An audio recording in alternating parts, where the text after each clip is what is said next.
the ultimate betrayal. Greetings, Lorelords, and welcome back to the channel. Today, we're not just diving into lore, we're confronting the most catastrophic event in the history of the Warhammer 40,000 universe.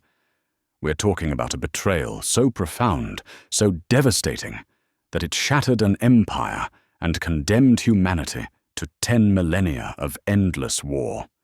We're talking about the greatest villain in the Imperium's history, the catalyst for its eternal suffering. We're talking about Horus. This is Warhammer 40,000. Who is Horus? Part 1, where we begin to peel back the layers of a legend, a hero, and ultimately, the ultimate traitor. Who was Horus Lupercal? How did he rise to such unparalleled power? And what were the first insidious whispers that led him down a path of damnation? Let's find out. The first son. A Primarch reborn. To understand Horus, we must first understand the Primarchs themselves. These were the 20 genetically engineered demigods, crafted from the very DNA of the Emperor of mankind himself. They were designed to lead the armies of the nascent Imperium of Man during the Great Crusade, an unprecedented galactic conquest to reunite humanity. Horus, also known as Horus Lupercal, or simply the Lupercal, by his Lunar Wolves Legion, was the Primarch and Master of the 16th Legion of Space Marines, and crucially, he was the first Primarch to be rediscovered by the Emperor after their miraculous creation and subsequent scattering across the galaxy. Born in the Imperial Gene Laboratories, deep beneath the Himalayan mountains on Terra, Horus, like his brothers, was ripped from his gestation capsule by the malevolent, ruinous powers of chaos. These dark gods, it is said, first planted the seeds of heresy in his infant soul, whispering temptations into his forming mind as his capsule was hurled through the terrifying warp. The riddle of Cthonia, Horus's mysterious upbringing. Horus's capsule came to rest on the mining world of Cthonia, a bleak hive world just a few light years from Terra. But here's where the story gets murky. Unlike many of his brothers whose early histories are extensively documented, Horus's formative years are shrouded in contradiction and omission. Imperial sources often disagree on the specifics. One prevailing narrative claims Horus was found as a foundling on Cthonia, growing up amongst the anarchic, tech-barbarian kill gangs of this post-industrial nightmare world. Cthonia was a planet whose resources had been ruthlessly exploited, leaving behind decaying hive cities and honeycombed, long-extinct mines. It's said he learned his first brutal lessons in war and killing from these hyper-violent gangs. Interestingly, Horus spoke Chthonic fluently, with the rough, hard accent of a Western Hemispheric ganger, the roughest of Chthonia's feral castes. While some of his Lunar Wolves battle brothers assumed he learned it from a native speaker, there were those who later doubted. Was this rough accent a deliberate affectation? A way for Horus to appear as low-born and honest as the recruits who often came from these very gangs? Horus never did anything by accident. The Emperor's first son, a unique bond. Other highly credible claims, however, suggest something even more profound, that Horus returned to Terra itself and grew up at the Emperor's side. This account suggests he learned directly from his father as they reclaimed the Sol system and forged the crucial alliances between Terra's techno-barbarian nations and the Mechanicum of Mars, laying the foundation for the early Imperium. Regardless of where he was found, the manifest fact remains. Horus was the Emperor's only son for many standard years. There was an undeniable, deep affinity between them.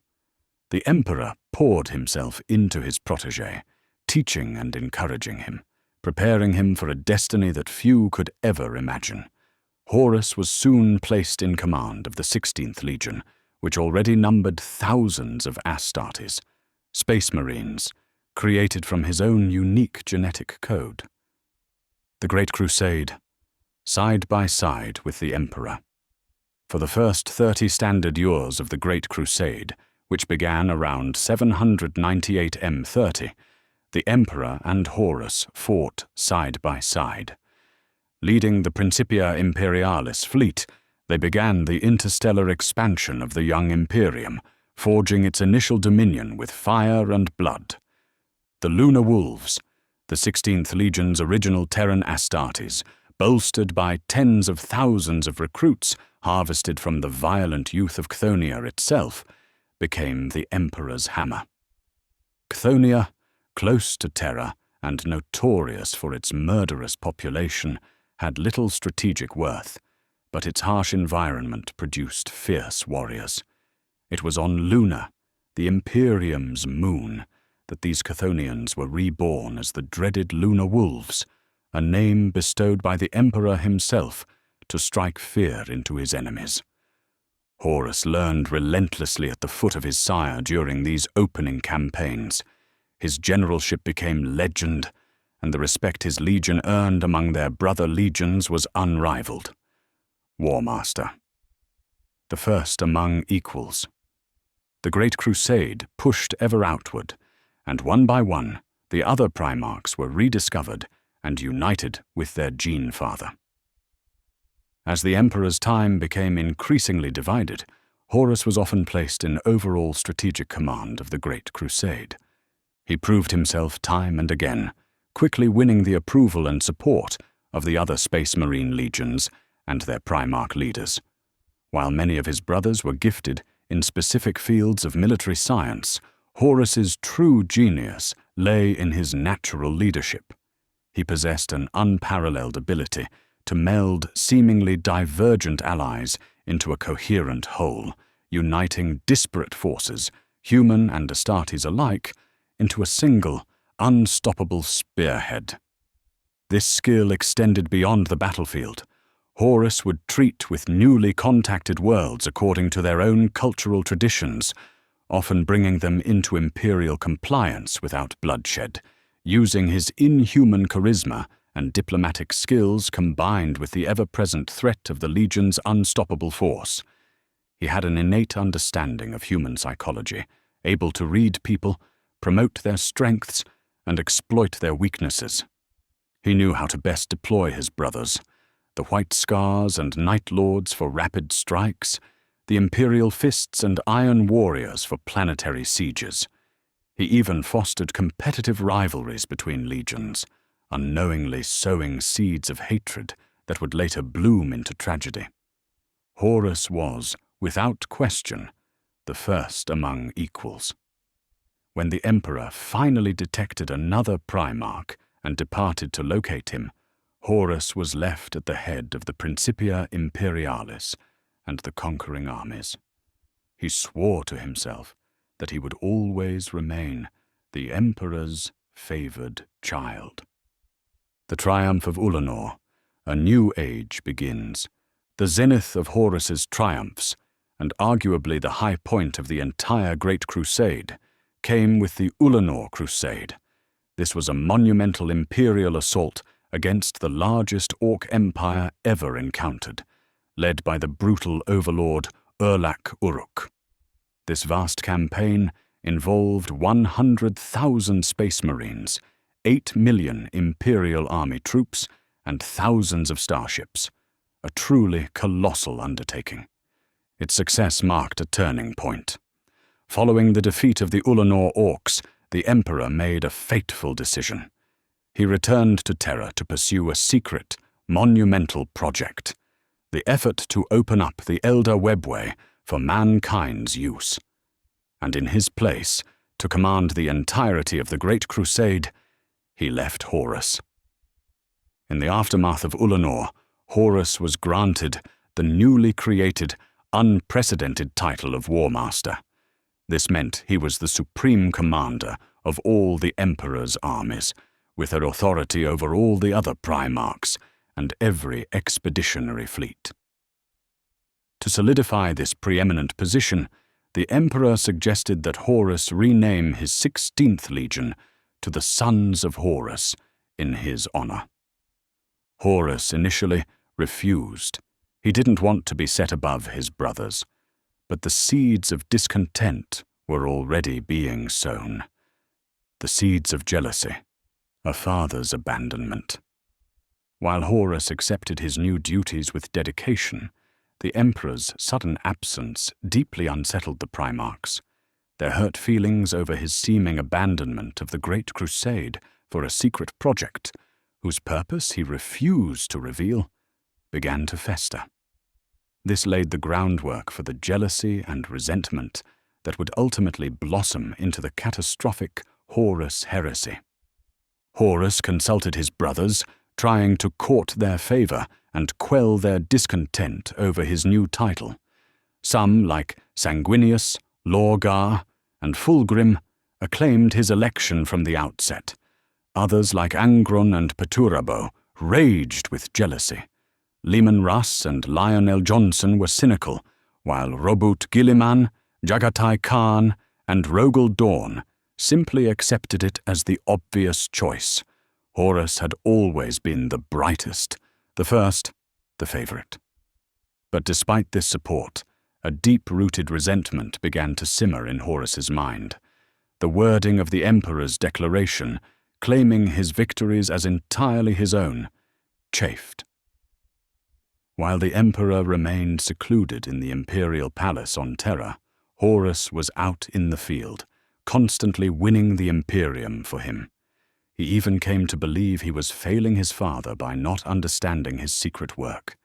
This bitterness, compounded by disagreements with the newly established Council of Terra, a ruling body of imperial nobles and bureaucrats, would soon bear deadly fruit. It was around this time, ironically, upon the advice of his great friend Sanguinius, that Horus did decide to rename his legion the Sons of Horus. Sanguinius argued it would show the other Primarchs the Emperor's immense confidence in him. But by then, other forces were already at work. The Whispers of Chaos, Erebus, and the Anatheme. Unbeknownst to Horus, the Word-Bearers Legion, led by the scheming Lorgar, had already secretly pledged themselves to Chaos Undivided. Lorgar, humiliated decades earlier by the Emperor for his unauthorized worship of him as a god, had embarked on a pilgrimage into the Eye of Terror. There he came face to face with the true power of Chaos, believing they were the real divinities worthy of worship. He returned to convert his entire legion, and for 40 years they secretly plotted to turn humanity to the dark gods, starting with Horus. First Chaplain Erebus of the Word-Bearers became Horus's closest confidant and advisor. Erebus masterfully twisted Horus's thoughts against the Emperor, exploiting the Warmaster's simmering resentment and his trusted advisor's intense loyalty to him. This sinister plot reached its climax on the moon of the feral world of Devon. Horus was grievously wounded during a struggle with Eugen Temba, Davin's planetary governor, who had been corrupted by Nurgle, the chaos god of disease and decay. Temba wielded an ancient Xenos blade, sacred to Nurgle, called the Kinnebrach Anatheme, which Erebus had cunningly stolen from the advanced human civilization known as the Interrex. The blade's wound was incurable by even the best imperial apothecaries. The Serpent Lodge, a vision of heresy.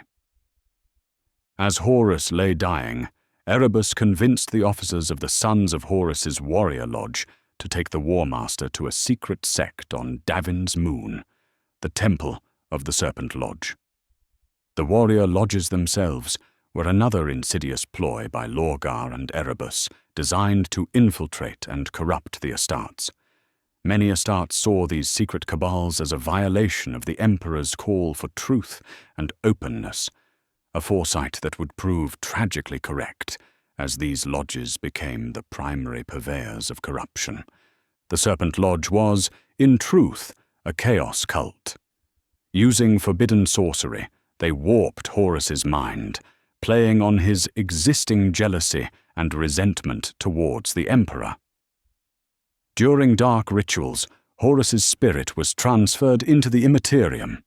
There, he bore witness to a horrific vision of the future, the Imperium as a repressive, violent theocracy, where the Emperor and several Primarchs, but not Horus, were worshipped as gods.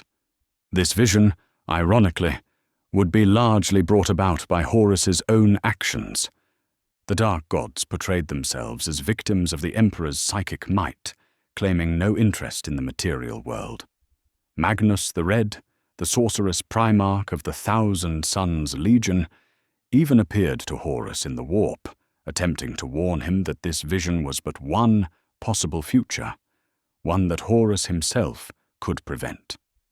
But Horus, already consumed by jealousy and anger at his father's perceived abandonment, was receptive only to the ruinous power's false promises. Their pact was simple. Give us the Emperor, and we will give you the galaxy. Driven by his festering resentment and lust for power, Horus accepted. The Chaos Gods healed his grievous wound and filled him with the power of the warp. Renouncing his oath to the Emperor, Horus led his legion into the worship of Chaos Undivided. The first dominoes, the burning of Prospero. Horus then began to turn his fellow Primarchs.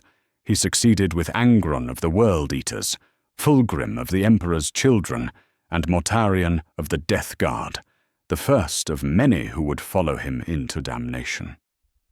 Magnus the Red, foreseeing Horus's betrayal through his own forbidden psychic sorcery, desperately attempted to warn the Emperor.